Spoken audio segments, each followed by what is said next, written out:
కూటమి ప్రభుత్వం చేసిన అభివృద్ధి సంక్షేమాలను చూసి వైసీపీ వార్వలేకపోతుందన్నారు జనసేన నెల్లూరు నగర అధ్యక్షుడు దుగ్గిశెట్టి సుజయ్ బాబు. వైసీపీ చేసిన ఘోరాలు వెలుగులోకి వస్తున్నాయన్న భయంతో జగన్ తప్పుడు రాజకీయాలకు సిద్ధపడ్డారని ఆరోపించారు. తిరుమల లడ్డులో కల్తీ నెయ్యి వాడారు అనేది ముమ్మాటికి నిజమని సిట్ నివేదిక స్పష్టం చేసిందన్నారు.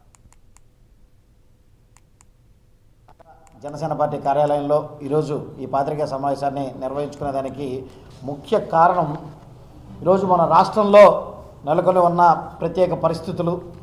ఈరోజు మనం చూసుకున్నట్లయితే రాష్ట్రంలో ఒక సమగ్రవంతమైన పరిపాలన, ప్రజలకి ఎన్నో ఫలాల్ని ఇచ్చే పరిపాలన గత 2 సంవత్సరాల నుంచి కూటమి ప్రభుత్వం ఆధ్వర్యంలో ఈరోజు నడుస్తుంటే మన మాజీ ముఖ్యమంత్రి వర్యులు మతిభ్రమించిన మన మాజీ ముఖ్యమంత్రి వర్యులు ఈరోజు ఆయన చెప్పుకుంటుంది ఏంటంటే, రాష్ట్రం అభివృద్ధి సంక్షేమాలతో సమగ్రవంతమైన పరిపాలన నడుస్తూ ఉంటే జగన్మోహన్ రెడ్డి గారు గత ప్రభుత్వంలో గత 5 సంవత్సరాలు వాళ్ళు చేసిన పాపాలు ఏవైతే ఉన్నాయో గత 5 సంవత్సరాలు ప్రజల్ని ఇబ్బంది పెట్టి, ప్రజల్ని మభ్యపెట్టి, ప్రజల్ని ఎంతో ఇది చేసిన పాలన, ఎక్కడ వాళ్ళు చేసిన పాపాలన్నీ బయటకు వస్తాయి అనే ఒక ఇదితో ఈరోజు వాళ్ళు ఏదేదో తప్పుడు రాజకీయాలకి, ఏవేవో తప్పుడు సంకేతాలకి అలవాటు పడ్డారని చెప్పి ఈరోజు అనుకుంటున్నాం.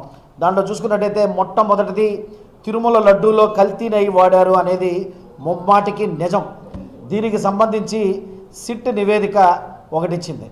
అది తీరా చూస్తే ప్రీవియస్గా ఏ రోజైతే పవన్ కళ్యాణ్ గారు కానీ అదేవిధంగా చంద్రబాబు నాయుడు గారు కానీ ఏ రోజైతే చెప్పారో ఆ రోజు ఎన్డీడీబీ జంతు కొవ్వు ఈరోజు ఆనవాళ్ళు ఈరోజు మనం తిరుమల లడ్డు నెయ్యి వ్యవహారంలో చూపించామని చెప్పి ఎన్డీడీబీ కూడా